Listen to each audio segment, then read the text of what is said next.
नेत्रों को कोमलता से बंद कर लीजिए। मिलकर प्रभु के निज नाम ओम का उच्चारण करेंगे। लंबी गहरी सांस भर लीजिए।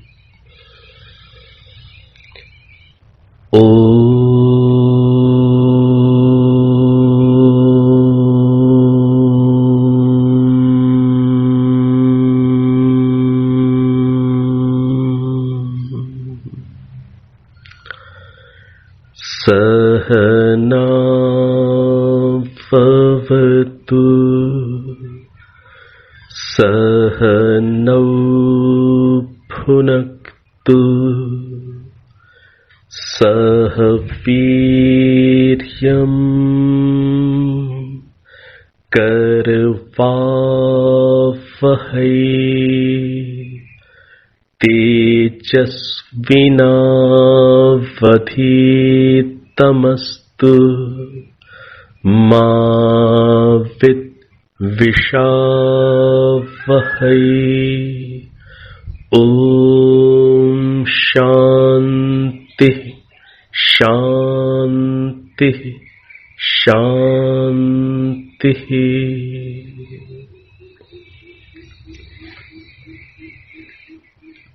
अब आप नेत्रों को खोल सकते हैं। पिछली कक्षा में हमने पांचवें मंडल के कुछ मंत्रों के माध्यम से पांचवें मंडल के 44वें सूक्त, 51वें सूक्त और 60वें सूक्त, इन 3 सूक्तों के एक एक मंत्र के माध्यम से हम लोगों ने आत्म जागरण का विषय अविद्या रूपी अंधकार, अविद्या रूपी निद्रा से बाहर आकर हम किस प्रकार से अंदर जागृत हों, जागृत अवस्था में आकर हम किस प्रकार से अपने आप को आगे लेकर के जाएं, ये 44वें सूक्त के एक मंत्र यो जागार तम ऋच कामयन्ते, इस मंत्र के माध्यम से हम लोगों ने समझने का प्रयास किया। इसी के साथ साथ जो 51वां सूक्त, 51वें सूक्त का जो 15वां मंत्र हम लोगों ने समझा, स्वस्ति पंथा मनुचरेम सूर्य चंद्र, ये जो हमने मंत्र समझा, इस मंत्र के भाव को हृदयंगम करते हुए हमने इस बात को समझा कि हमारा आना जाना स्वस्थि कारक हो, सुख कारक हो, कल्याण कारक हो, और हम सूर्य और चंद्र के समान सुख देने की राह पर हम अनुशासित होकर आगे बढ़ें, स्वयं के जीवन में भी सुख लेकर आए और अन्यों के जीवन को भी सुखदायक बनाने का यथा सामर्थ्य, यथा अवसर हम यथाशक्ति प्रयत्न अवश्य करें। इसी प्रकार से जो 60वें सूक्त का 5वां मंत्र, उसकी प्रथम पंक्ति मात्र को हम लोगों ने समझने का प्रयास किया था, जिसके पद थे अज्येष्ठासो अकनिष्ठासो, कि हम ज्येष्ठपन व कनिष्ठपन अर्थात बड़ापन या छोटापन, इनसे हम ऊपर उठकर रहित होकर के बंधु भाव से अन्यों से मिलें और बंधुत्व के भाव में बंधकर हम परस्पर संगठन के भाव को अपने अंदर हम महसूस करें। हम सब एक परमात्मा की संतानें हैं हम सब परस्पर बंधु हैं, ये जो भाव है, ये भाव हमें संगठित कर देता है, हमें एक सूत्र में बांध देता है और ऐसे भाव में बंधकर हम मिल करके श्रेष्ठ ऐश्वर्यों को प्राप्त करें, हम आगे से आगे बढ़ें और अन्यों को बढ़ाते जाएं। तो ये कुछ पांचवें मंडल के इन 3 सूक्तों के हम लोगों ने इन 3 मंत्रों को समझने का प्रयास किया था। अब हम चलते हैं 5वें मंडल के 78वें सूक्त में। 78वां सूक्त 78th सूक्त। जो 78वां सूक्त है उसमें 3 मंत्र हैं जिनको मैं यहां पर कोट करना चाह रहा हूं, यहां पर उद्धृत प्रस्तुत करना चाह रहा हूं। 7वां, 8वां और 9वां मंत्र। 78वें सूक्त के ये 3 मंत्र, 7वां, 8वां और 9वां मंत्र। इन तीनों मंत्रों के अंदर एक पद आया हुआ है, दश मास्यः। पहले मंत्र में, 7वें मंत्र में ये पद है दश मास्यः। 8वें मंत्र में भी यही पद है दश मास्यः। और जो 9वां जो मंत्र है उसमें दश मासां ऐसा मंत्र है। तो ये जो प्रकरण है इन 3 मंत्रों के अंदर, ये प्रकरण है गर्भ का। मनुष्य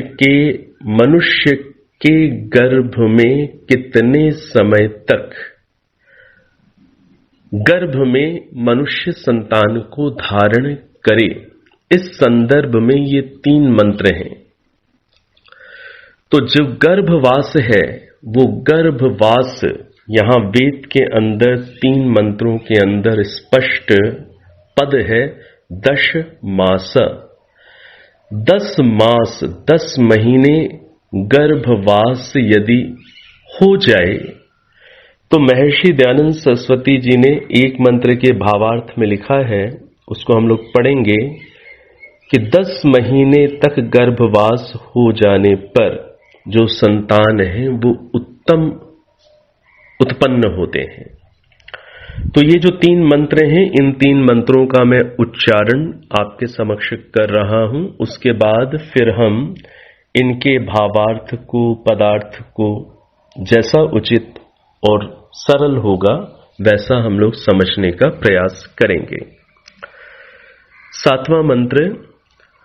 ओम यथा वातः पुष्करिणी समिंगयति सर्वतः एवाते गर्भ एजतु निरयतु दशमास्यः। ओम यथा वातो यथा वनं यथा समुद्र एजति एवा त्वं दशमास्य सह वेहि जरायुणा। ओम दशमासांच शयानः कुमारो अधिमातरि निरयतु जीवो अक्षतो जीवो जीवन्त्या अधि। ये 3 मंत्र हैं और इन 3 मंत्रों में जैसे मैंने पहले संकेत किया ही है और अब आपने ये सुन भी लिए हैं, तो ये दशमास्य, ये जो पद आ रहा है ये विशेष है प्रमाण के रूप में। तो इन 3 मंत्रों के जो अर्थ भावार्थ हैं उनको अब आप श्रवण करें। जो 7वां मंत्र है, 7वें मंत्र के अंदर जो पदार्थ है वो इस प्रकार से है,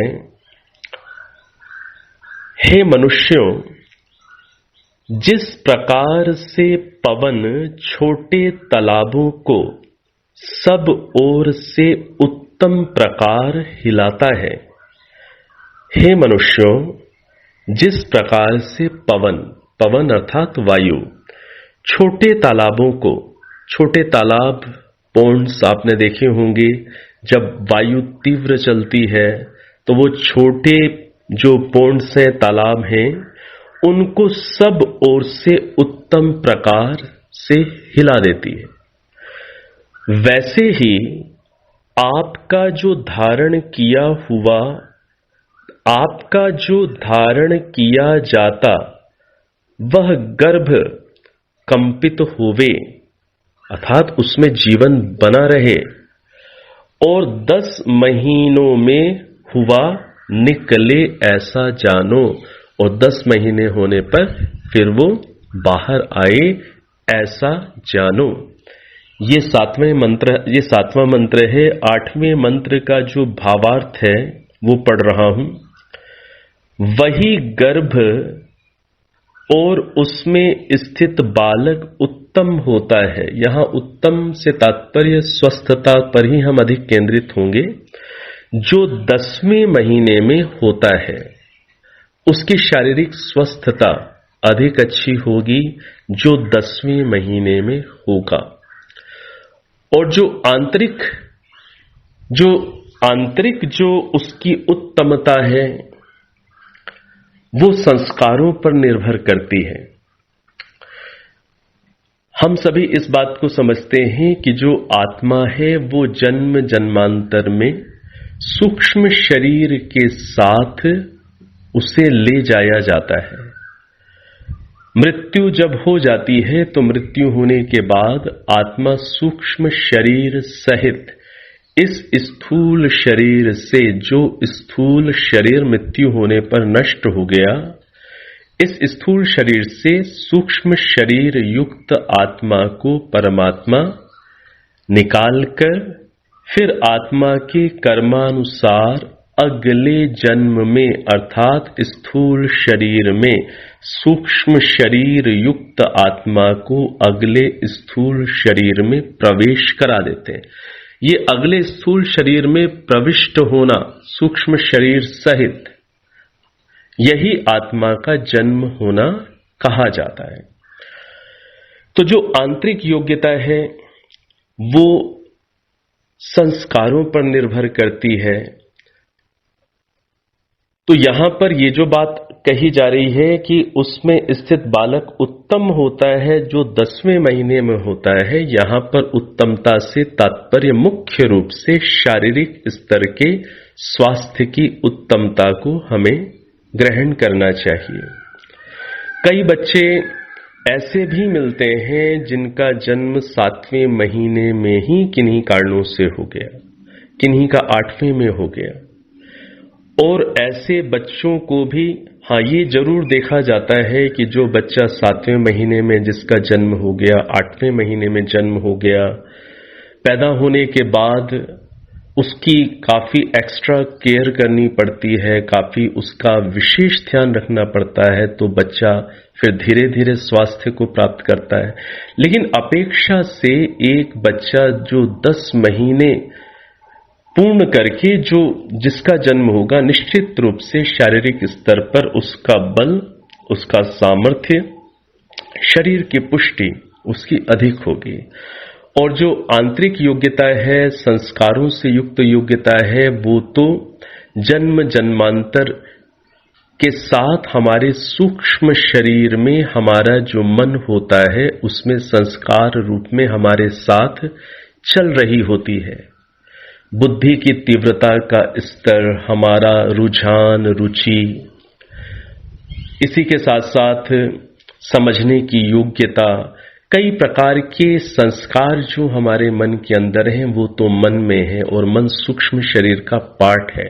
तो यहां पर 10वां महीना पूरा करके जब बालक उत्पन्न होता है तो वो उत्तम होता है। यहां पर उत्तमता से अभिप्राय मुख्य रूप से स्थूल शरीर की स्वस्थता और आरोग्यता से लेना होगा, उसकी बलवत्ता से लेना होगा। अगला जो मंत्र है, जो 9वां मंत्र है, इसका जो पदार्थ है और भावार्थ है वो दोनों ही मैं पढ़ रहा हूं। पदार्थ है, हे मनुष्यों, जो जीव अर्थात प्राण आदि को धारण करने वाला अधि ऊपर माता में 10 मासम 10 महीनों तक शयन करता हुआ, 10 महीनों तक शयन करता हुआ मां में अर्थात मां के गर्भ में। अक्षतः घाव से रहित कुमारः निरयतु, जो बालक निरयतु निकले। अब यहां कहीं पर मान लीजिए बालक शब्द लिखा हुआ है, तो इससे तात्पर्य बालक और बालिका दोनों से ही होता है। तो जो बालक या बालिका अक्षत घाव से रहित मां के शरीर में 10 महीने तक शयन करने के बाद वो जब बाहर आता है तो वह जीने वाला होता है। और भावार्थ में लिखा है वही जो चीज मैं पहले कह रहा था, वे ही संतान उत्तम होते हैं जो 10 महीने पूर्ण हो, जब तक तब तक गर्भ में स्थित होकर प्रकट होते हैं। जो 10 महीने पूर्ण हो, जब तक तब तक उतने टाइम पीरियड तक गर्भ में स्थित होकर प्रकट होते हैं, तो वही संतान उत्तम होते हैं। तो यहां उत्तमता से तात्पर्य शारीरिक स्वास्थ्य, बलवत्ता, सौंदर्य, उसकी पुष्टि, उसकी दृढ़ता, इसी रूप में अधिक ग्रहण करना उचित है। और जो आंतरिक योग्यता है वो तो मन में पड़े हुए संस्कारों पर निर्भर कर रही है। तो वो जिसके जैसे संस्कार, जन्म जन्मांतर की जैसी आदतें, जैसी वैल्यूज को समझने की और धारण करने की क्षमताएं आदि आदि, वो मन में पड़े सूक्ष्म शरीर पर पड़े संस्कारों पर निर्भर करती हैं मुख्य रूप से। हाँ, स्वस्थ बलवान शरीर होने पर व्यक्ति बेहतर ढंग से अपने मन के अंदर अर्जित सुसंस्कारों का सदुपयोग कर सकता है, यह भी सत्य है। तो यहां पर इन 3 मंत्रों में ये बात स्पष्ट रूप से आई वेद के मंत्रों में कि 10 मास का गर्भवास होता है। और यहां पर 8वें वेद मंत्र में एक पद आया, आपने शायद उस समय ध्यान दिया होगा, एवा त्वं 10 मास्य सहा वेहि जरायुणा। जरायुणा, आपने एक शब्द सुना है जरायु। जरायु किसे कहते हैं? वो झिल्ली जिसमें गर्भस्थ शिशु अंदर लिपटा हुआ होता है। जब बच्चा पैदा होता है तो उसके ऊपर एक झिल्ली सी होती है। आपने मनुष्य के बच्चे में भी देखी होगी, और आपने जैसे गाय का बच्चा पैदा होता है उसको भी देखा होगा। तो वो जो झिल्ली में लिपटा हुआ बच्चा, जो झिल्ली में लिपटा हुआ होता है शिशु, उस झिल्ली को क्या बोलते हैं? जरायु। तो यहां वेद मंत्र के अंदर ये जरायुणा ये पद भी स्पष्ट रूप से आया हुआ है।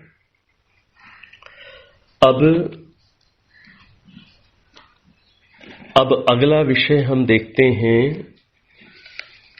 ये है 5वें मंडल के 81वें सूक्त का। 5वें मंडल का जो 81वां सूक्त है उसमें एक मंत्र है। मंत्र आप में से जिन्होंने ऋग्वेद आदि भाष्य भूमिका को अच्छे से पढ़ा हुआ है वो इस मंत्र को पहचान सकेंगे। ऋग्वेद आदि भाष्य भूमिका के अंदर बहुत ही सुंदर अध्यात्म से संबंधित बहुत ही गहरे विषय हैं। देखिए, महर्षि दयानंद सरस्वती जी को इतना तो समय नहीं मिल पाया कि वो वेदों का कार्य पूरा कर पाते, और फिर वेदों का कार्य पूरा करने के बाद फिर जो वेद से निचले स्तर के जो ग्रंथ हैं जिन्हें हम परतः प्रमाण कहते हैं, जैसे दर्शन, उपनिषद आदि, उन पर ऋषि फिर अपना भाष्य करते हैं। वेद तो स्वतः प्रमाण है, सूर्य के समान ये ईश्वर के द्वारा प्रकाशित है। इसलिए इन्हें दूसरे किसी प्रमाण से प्रमाणित करने की आवश्यकता नहीं होती है। इसलिए वेद को कहते हैं स्वतः प्रमाण। और जो वेद से जो नीचे के स्तर के ग्रंथ हैं, जैसे दर्शन हैं, उपनिषद हैं, इनमें जो बातें होती हैं वो बातें यदि वेदानुकूल हैं तो ही वो प्रमाण होती हैं। तो वेदानुकूल है तो प्रमाण होती हैं, वेदानुकूल नहीं है तो उन्हें प्रामाणिक नहीं माना जाता है। इसलिए बाकी के जो ग्रंथ हैं उन्हें परतः प्रमाण कहा जाता है। तो महर्षि दयानंद सरस्वती जी ने सबसे अधिक प्रयास यही किया कि वेदों का भाष्य हो जाए। तो आपको ये जानकारी है ही कि वो पूरा तो नहीं कर पाए, और फिर उन्हें दर्शन आदि के भाष्य करने का जो उनका लक्ष्य अवश्य ही रहा होगा, दर्शन उपनिषदों पर टीकाएं करने का, वो उन्हें फिर समय मिल नहीं पाया। लेकिन ये हम सबके लिए एक बड़े ही, जिसे कहें, बहुत ही प्रसन्नता जैसी बात है, या एक थोड़ा सा उर्दू का शब्द है, मैं लेना नहीं चाह रहा, सुकून, उसकी बात है, एक संतोष की बात है। वो क्या है? संतोष की बात यह है कि महर्षि दयानंद सरस्वती जी ने ऋग्वेद आदि भाष्य भूमिका के अंदर 2 अध्यायों के अंदर, ऋग्वेद आदि भाष्य भूमिका के 2 अध्याय अध्यात्म की दृष्टि से बहुत अधिक महत्वपूर्ण है। 2 अध्याय, पूरी पुस्तक, पूरा ग्रंथ पढ़ने का प्रयास करिएगा। ज्ञान विज्ञान का वो खजाना है, भरा हुआ है उसमें। अध्यात्म की दृष्टि से 2 अध्याय अत्यंत विशेष हैं, और जितना अध्यात्म उन 2 अध्यायों में है वो मान लीजिए योग दर्शन है, योग सूत्र है वहां पर। वो 2 अध्याय कौन से हैं? ऋग्वेद आदि भाष्य भूमिका के एक अध्याय का नाम है उपासना विषय, और जो दूसरा अध्याय है उसका नाम है मुक्ति विषय। तो उपासना विषय और मुक्ति विषय, ये 2 अध्यायों के नाम हैं। और ये हमारे लिए बड़ी ही एक संतोष की बात है कि इन 2 अध्यायों में महर्षि दयानंद सरस्वती जी ने जो अध्यात्म का विषय है, योग का विषय है, वो जहां पर वेद मंत्रों के माध्यम से प्रस्तुत किया, वहीं पर योग दर्शन के सूत्रों के माध्यम से विस्तार से प्रस्तुत किया। ये जो 2 अध्याय हैं, इन 2 अध्यायों के अंदर इतने योग सूत्रों का समावेश महर्षि दयानंद सरस्वती जी ने किया है कि मान लीजिए ये एक प्रकार से महर्षि दयानंद सरस्वती जी की योग दर्शन की व्याख्या हो गई। योग सूत्रों पर उनका भाष्य हमें उपलब्ध हो गया। ऋग्वेद आदि भाष्य भूमिका के ये जो अध्याय हैं, उपासना विषय और मुक्ति विषय, इनको जब आप पढ़ेंगे, और हां, पढ़ना अच्छे से तब माना जाएगा जब आप संस्कृत भाग के साथ साथ हिंदी भाग, दोनों भाषाओं में जब आप ऋषि को पढ़ पाए, या कोई आपकी सहायता करके आपको संस्कृत वाला भाग भी समझने में आपकी सहायता कर दे। तो दोनों भाषाओं में जब आप महर्षि दयानंद सरस्वती जी के भाष्य भूमिका के इन अध्यायों में प्रस्तुत किए गए योग दर्शन के सूत्रों की व्याख्या पढ़ेंगे, तो आप संतोष का अनुभव करेंगे। आपको अनुभव होगा उस समय कि हाँ, जो जो योग दर्शन की, योग सूत्रों की जो मुख्य मुख्य बातें थीं, जो मुख्य मुख्य योग सूत्र हैं, उनका आपको ऋषि दयानंद जी का भाष्य इन 2 अध्यायों में उपलब्ध हो जाता है। तो वो एक संतोष सा लगता है कि हाँ, महर्षि दयानंद सरस्वती जी का योग दर्शन पर भी हमें एक प्रकार से संक्षिप्त भाष्य उपलब्ध हो गया ऋग्वेद आदि भाष्य भूमिका के इन 2 अध्यायों में। तो उनको आप जरूर वहां देखिएगा। तो ये जो 2 अध्याय हैं, उपासना विषय और मुक्ति विषय, इन 2 अध्यायों में महर्षि दयानंद सरस्वती जी ने योग का स्वरूप वेद मंत्रों के माध्यम से और योग दर्शन के योग सूत्रों के माध्यम से प्रस्तुत किया है। तो यहां पर ये जो मंत्र आया 81वां सूक्त, पांचवें मंडल का जो 81वां सूक्त है और 81वें सूक्त का जो पहला मंत्र है, इस मंत्र की व्याख्या बहुत सुंदर महर्षि दयानंद सरस्वती जी ने ऋग्वेदादि भाष्य भूमिका के उपासना विषय में दी हुई है। अब मैं थोड़ा सा काम आपके ऊपर भी छोड़ूंगा। मैं आपको कह रहा हूं कि ये जो मंत्र आया है, मंत्र हो सकता है आपने सुना हो और स्वाध्यायशील आप में से जो महानुभाव हैं उन्होंने अवश्य ऋग्वेदादि भाष्य भूमिका में पढ़ा भी होगा। मंत्र इस रूप में है, युञ्जते मन उत युञ्जते धियो विप्रा विप्रस्य बृहतो विपश्चितः विहोत्रा दधे वयुना विदेक इन्महि देवस्य सवितुः परिष्टुतिः।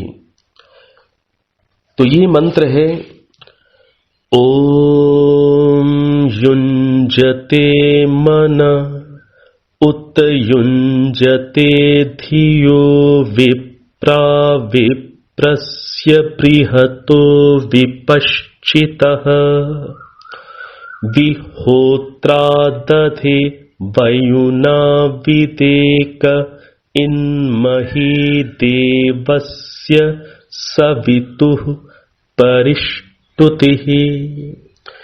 ये उपासना विषय में महर्षि दयानंद सरस्वती जी ने इस वेद मंत्र को प्रस्तुत करते हुए वेद के माध्यम से वहां योग के स्वरूप को समझाया है, और भी वहां पर वेद के मंत्र लिए हैं योग के स्वरूप को समझाने के लिए। तो इस मंत्र का वहां पर बड़ा गहरा अर्थ दिया हुआ है। अब ये आप भी साथ साथ थोड़ा सा प्रयास करिएगा, ऋग्वेदादि भाष्य भूमिका का उपासना विषय खोलिएगा, इस मंत्र को वहां पर देखिएगा, इसके अर्थ को वहां हृदयंगम करने का प्रयास करिएगा। हाँ, ये इसका अर्थ, इस मंत्र का अर्थ भी साधना के दृष्टि से विशेष उपयोगी है। और योग है क्या? वेद के मंत्र के माध्यम से हम इस योग को समझते हैं। तो महर्षि दयानंद सरस्वती जी ने योग क्या है ये मंत्र भी प्रस्तुत किया है, और वेद के 2-3 मंत्र और प्रस्तुत करके उन्होंने योग को समझाया है कि वेद हमें योग का क्या स्वरूप समझाते हैं। तो ये आप वहां पर अवश्य देख लीजिएगा, और मैं आशा करता हूं कि आप ये प्रयास जरूर करेंगे। ऐसा नहीं होगा कि आप केवल यही सोचें कि यदि यहीं पर करा देते तो बहुत अच्छा था। बहुत कुछ बातों को हम लोग यहां कर रहे हैं, समझ रहे हैं, और समझते हुए अब इसे आप छोटा सा अपने लिए एक गृह कार्य समझ लीजिए, होमवर्क समझ लीजिए, और ये थोड़ा सा आप ऋग्वेदादि भाष्य भूमिका के उपासना विषय को देखिए, उपासना विषय को पढ़िए, आपको बहुत अच्छा लगेगा। और उपासना विषय संपूर्ण करने के बाद फिर मुक्ति विषय को पढ़िए, तो आपको वहां पर वेद के मंत्रों के माध्यम से योग का स्वरूप स्पष्ट होगा, और उसके साथ साथ योग सूत्रों पर महर्षि दयानंद जी का भाष्य उपलब्ध हो जाएगा। तो मैं ये चाह रहा हूं कि आप पुस्तक को स्वयं उठाकर फिर उपासना विषय, मुक्ति विषय को वहां से देखें और इस मंत्र को वहां समझें।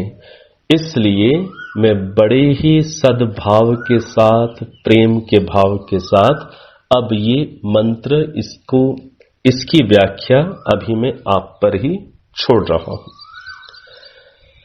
अब अगला जो सूक्त है, अगला सूक्त है 82वां सूक्त, जो 5वां मंडल है। 5वें मंडल में कुल सूक्तों की संख्या 87 है, 87 है। अब जो 82वां जो सूक्त है, इस सूक्त के अंदर जो प्रथम मंत्र है, वो प्रथम मंत्र भी आपको कुछ लगेगा कि जैसे ये कुछ हमारा परिचित सा है, कुछ मिलता जुलता मंत्र है। मंत्र किस प्रकार से है, ध्यान से सुनिए। मंत्र को ध्यान से सुनिएगा। ओम तत्सवितुर्वृणीमहे, ओम तत्सवितुर्वृणीमहे। यहां पर वरेण्यम पद नहीं है, यहां पर क्या पद है, वृणीमहे। ओम तत्सवितुर्वृणीमहे, वयं देवस्य भोजनं, वयं देवस्य भोजनं, श्रेष्ठं सर्वधातमं तुरं भगस्य धीमहि, श्रेष्ठं सर्वधातमं तुरं भगस्य धीमहि। तो धीमहि पद आ गया। और जो गायत्री मंत्र है, गायत्री मंत्र के अंदर हम किसको धारण करते हैं, भर्गः, भर्गो देवस्य धीमहि। हम भर्गः स्वरूप को धारण करते हैं। और यहां पर किसको धारण किया जा रहा है, श्रेष्ठम सर्वधातमं तुरम, तुरम।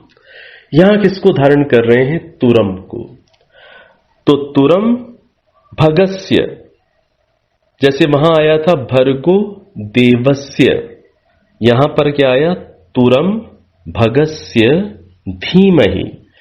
तो हम तुरम को धारण करते हैं और काफी कुछ ये गायत्री मंत्र से मिलता जुलता सा है। तो इसका जो अर्थ है, अब ये तो आपको केवल वेद भाष्य में ही मिलेगा, ये महर्षि दयानंद सरस्वती जी के अन्य ग्रंथों में नहीं है। और हो सकता है आप में से कईयों के पास वेद भाष्य उपलब्ध ना हो, तो इसका अर्थ मैं आपको पढ़ करके सुनाता हूं, जैसा महर्षि दयानंद सरस्वती जी ने लिखा हुआ है। तो इस मंत्र का अर्थ जैसा महर्षि दयानंद सरस्वती जी ने वेद भाष्य में किया है, उसको हम अब यहां पर देखते हैं। मंत्र का जो अर्थ है, मंत्र का अर्थ, उसका जो पदार्थ है, वो मैं आपके सामने पढ़ूंगा, आप उसे ध्यान से सुनिएगा, आप समझ लेंगे।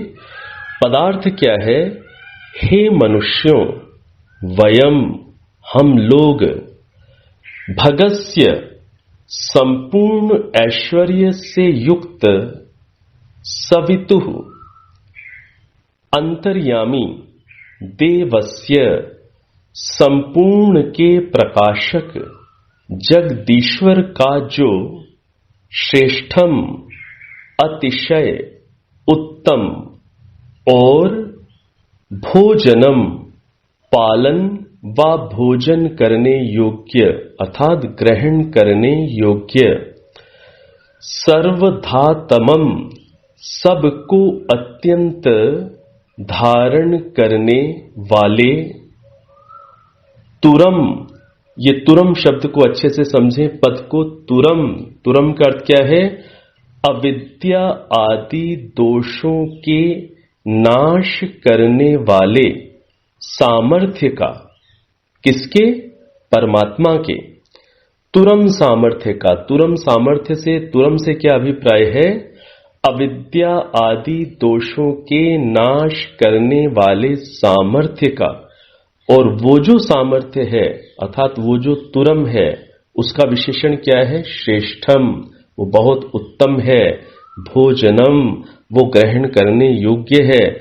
तो ऐसा जो परमेश्वर का अविद्या आदि दोषों के नाश करने वाला जो सामर्थ्य है, जो उनका ऐसा स्वरूप है, वृणीमहे, उसे हम स्वीकार करते हैं और धीमहि उसको हम धीमहि धारण करते हैं।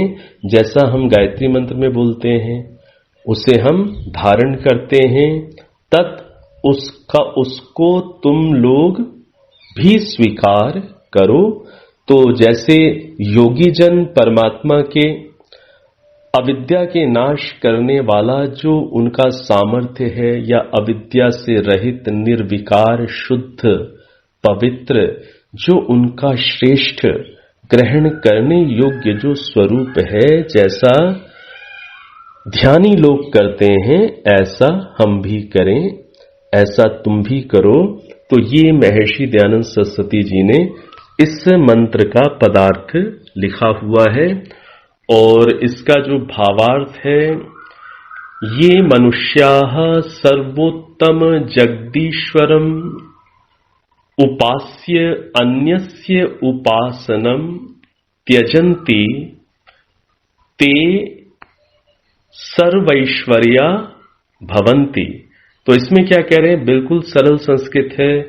ये मनुष्याः जो मनुष्य सर्वोत्तम जगदीश्वरम सर्वोत्तम जगदीश्वर को उपास्य उसको ही उपास्य के रूप में जो ग्रहण करते हैं, अन्योपासनम त्यजन्ति और अन्यों की उपासना का परित्याग कर देते हैं, एक सच्चे परमात्मा की ही उपासना करते हैं। ते सर्वैश्वर्या भवन्ति, वो सभी ऐश्वर्यों से युक्त होते हैं, वो ऐश्वर्यशाली होते हैं। तो ये जो मंत्र है, जो कुछ गायत्री मंत्र से मिलता जुलता मंत्र हमें मिला है, ये जिसको अभी हम सभी ने देखा है मिलकर, ये है 5वें मंडल के 82वें सूक्त का प्रथम मंत्र। 5वें मंडल के 82वें सूक्त का ये प्रथम मंत्र है। तत्सवितुर्वृणीमहे, तत्सवितुर्वृणीमहे वयं देवस्य भोजनं श्रेष्ठं सर्वधातमं तुरं भगस्य धीमहि। ये मंत्र है ओम तत्सवितुर्वृणीमहे वयं देवस्य भोजनं श्रेष्ठं सर्वधातमं तुरं भगस्य धीमहि। तो इसका अर्थ महर्षि दयानंद जी का जो पदार्थ है उसको हम लोगों ने समझा। अब वेद मंत्रों के अर्थ कैसे किए जाते हैं, कुछ बिल्कुल सामान्य से बेसिक हम समझें। भले ही हमें अभी बिल्कुल बेसिक संस्कृत आती है या हमें संस्कृत मान लीजिए नहीं भी आती, तो भी समझें कि अर्थों को कैसे किया जाता है। जैसे यहां पर आया तत्सवितुर वृणीमहे, अब इस चीज को समझ लीजिए। वयम देवस्य, अब जैसे देवस्य आया, देवस्य में बड़ा स्पष्ट रूप से आपको स्या मिल रहा है। देव शब्द है, देव शब्द के साथ क्या जुड़ा हुआ है, स्या, तो देवस्य। ऐसे ही मंत्र की अगली पंक्ति में क्या है, श्रेष्ठम सर्वधातमम तुरम भगस्य। तो ये जो देवस्य है और भगस्य है, इन दोनों में षष्ठी विभक्ति है। कौन सी विभक्ति है, षष्ठी विभक्ति। अब अभी यदि आपको थोड़ा सा विभक्ति शब्द भी नया सा लग रहा है तो उसको भी आप रहने दें, बिल्कुल चिंता नहीं करें। बस ये देखिए स्या स्या दोनों पदों में आया, तो जिन जिन पदों में समान जैसा ये स्या स्या जुड़ा हुआ है, उन दोनों पदों को मीनिंग करते समय साथ साथ रखा जाता है। मीनिंग कैसे किया जाता है, मीनिंग करने के लिए हमने समझा था ना कि अर्थ प्रदान करने की दृष्टि से हमें मंत्र के पदों को एक व्यवस्थित क्रम में रखना होता है। तो व्यवस्थित क्रम कैसे निर्धारण करते हैं, क्रम कैसे निर्धारण करते हैं उसकी ओर थोड़ा सा मैं संकेत कर रहा हूं कि जैसे देवस्य में भी षष्ठी विभक्ति है, भगस्य में भी षष्ठी विभक्ति है और सवितु में भी षष्ठी विभक्ति है। ऐसे पदों को जिनमें समान विभक्ति है उनको साथ साथ रख दिया जाता है और उनको साथ साथ रख करके फिर देखा जाता है कि इनमें विशेष्य कौन है और विशेषण कौन है। जो विशेष्य है वो बाद में आएगा और विशेषण वाले पद उससे पहले रखे जाएंगे। तो देवस्य भगस्य ये साथ साथ रखे जाएंगे। ऐसे ही जिनके ऊपर बिंदी आई, सामान्य रूप से मैं समझा रहा हूं, प्रयास कर रहा हूं, जिन पदों के ऊपर बिंदी आई, जिन पदों के ऊपर बिंदी आई, किस किस पद के ऊपर देखिए बिंदी आ रही है, श्रेष्ठम, सर्वधातमम, तुरम। ये जो बिंदियां आई हैं जिन जिन पदों के ऊपर, इन पदों को भी साथ रखा जाएगा और इन पदों में भी थोड़ा सा हम देख लेंगे कि कौन सा विशेष्य है और कौन सा विशेषण है। यहां पर विशेष्य क्या है, तुरम, और तुरम के ये विशेषण है सर्वधातमम, श्रेष्ठम, भोजनम। भोजनम ये भी उसी प्रकार से है। तो तुरम के इतने सारे विशेषण हो गए, सर्वधातमम, श्रेष्ठम, भोजनम। किसके किसके ऐसे स्वरूप को हम धारण करें, किसके, तो वो षष्ठी विभक्ति से पता चलता है। देवस्य, भगस्य, ऐसे परमात्मा के जो देव है, जो भग भजनीय है, ऐसे परमात्मा के तुरम को, जो सर्वधातमम है, जो शिष्टम है, भोजनम है, उसको क्या करें हम, धीमहि वयम, धीमहि हम धारण करें। और ऐसे ही सवितु पद भी आया, सवितु में भी षष्ठी विभक्ति थी, उसको भी षष्ठी विभक्ति वाले पदों के साथ रख दिया जाएगा। तो समान विभक्ति वाले पदों को साथ साथ रखने से हमें पता चल जाता है कि हमें जो मंत्र का जो अर्थ है वो सुगमता से हमें पता चले। उसके लिए नियम क्या होता है, हमें विभक्तियां देखनी होती हैं और उन समान विभक्ति वाले पदों को साथ साथ रखा जाता है और उसमें भी विशेष और विशेषण को समझा जाता है। फिर अंत में क्रियापद होता है, वर्ब होता है। स्टार्टिंग में जो करता है, यहां पर क्या है, वयम, हम। तो इस रूप में सेंटेंस का फॉर्मेशन हो जाएगा जिससे हमें अर्थ अधिक सुगमता से स्पष्ट होगा।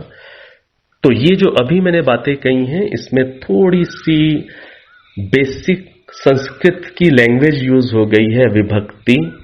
वो यदि आप कोई परिचित नहीं है तो उसको लेकर के आप चिंता नहीं करिएगा, आसान सी बात है। आप कोई भी संस्कृत की पुस्तक लेंगे तो उसमें विभक्ति क्या होती है वो आपको समझ में आ जाएगा। तो इस तरीके से समान विभक्ति वाले पदों को एक क्रम में रखा जाता है। अंत में वर्ब क्रिया पद होता है। जैसे हम इसी को हम हिंदी में जैसे बना लें कि हम जगत को उत्पन्न करने वाले परमात्मा के श्रेष्ठ स्वरूप को अपनी आत्मा में धारण करते हैं। तो धारण करते हैं, तो धारण करते हैं ये क्रियापद है, ये लास्ट में आएगा। हिंदी के सेंटेंसेस में भी ऐसे ही होता है। हम जो करता है, जो करने वाला है, वो सबसे पहले लिखा जाएगा और बाकी चीजें बीच में आएंगी। जैसे हिंदी में होता है लगभग उसी प्रकार से संस्कृत के अंदर भी सेंटेंस का फॉर्मेशन होता है।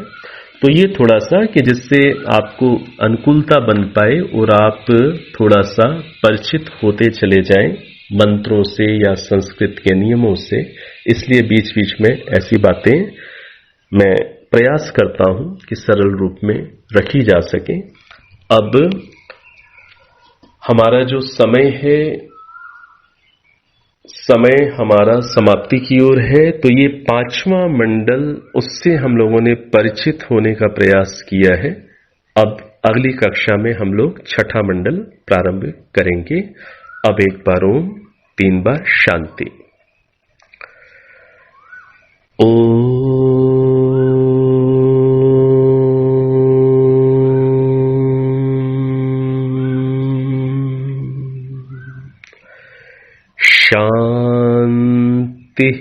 शांति शांति।